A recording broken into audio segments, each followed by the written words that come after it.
The Mitten.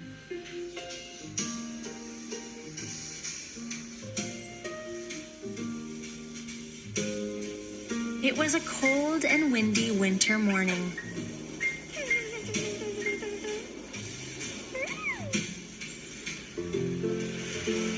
And the little boy hustled up the path, dragging his sled behind him.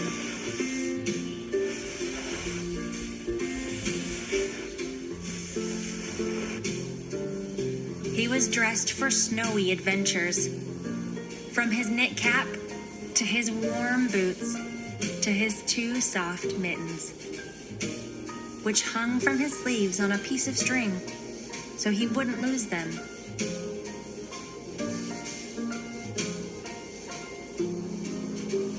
The boy headed to his favorite spot, a stupendous hill perfect for sledding. He dashed through the trees, eager for his first long slide across the snow. But as he jumped over the stone wall at the top of the hill, one of his mittens caught on a low branch. The boy was going so fast he barely felt the small tug of the mitten before the string gave way. He was out of sight and down the hill before his mitten even hit the snow. All was quiet. Then, a tiny, shivering mouse darted out from the stone wall, saw the cozy mitten, and crept right in. Soon, Bunny hopped along.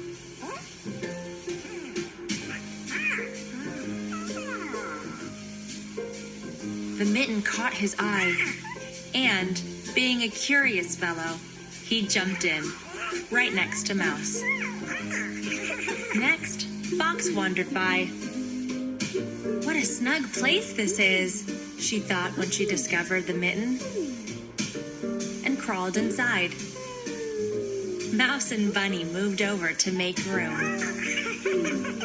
The wind blew through the treetops and swirled down the lane. Lynx padded out of the forest and saw the mitten. What's this? She thought. How charming. And she nuzzled the mitten open and squeezed herself in. All the animals cuddled together in a warm ball of fur. The wind was still for a moment. Then Wolf came loping up the hill. Up the other side trudged Bear. You first, said Bear. No, you, said Wolf. And they ended up jostling and cramming their way into the mitten together. Now, the mitten's knitting was strong and true, but even so, it was stretched to its limit.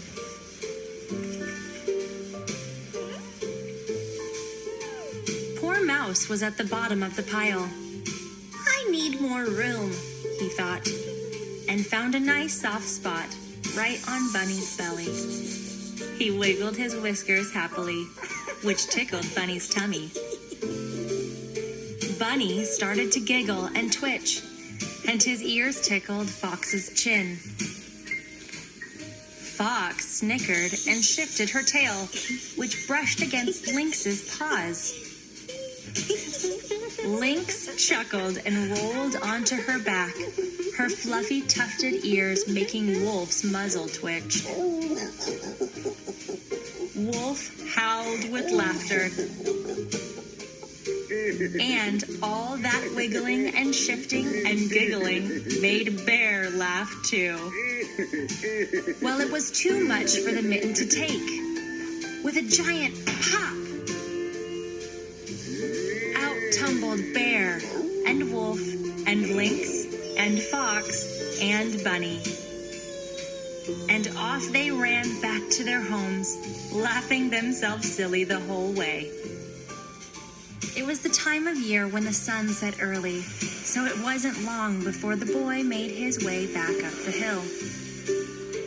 was just about to step over the stone wall when a flash of red in the snow caught his eye. "My mitten," he said, and picked it up. It was bigger than he remembered. Puzzled, he turned it over in his hands. Deep inside the mitten, something was moving. Suddenly, a wee head with velvety ears and quivering whiskers peeked out over the cuff. It was Mouse. "Oh," cried the boy. "Hello, little fellow. Have you found yourself a new home in my mitten?" Mouse groomed his whiskers contentedly and crawled back down into his cozy new nest. "I will take you home then," the boy said, "and you may live in my mitten as long as you'd like and be my friend." The boy put on his mitten, cupped his hand gently around Mouse, and, dragging his sled behind him, headed to his own warm home across the snow.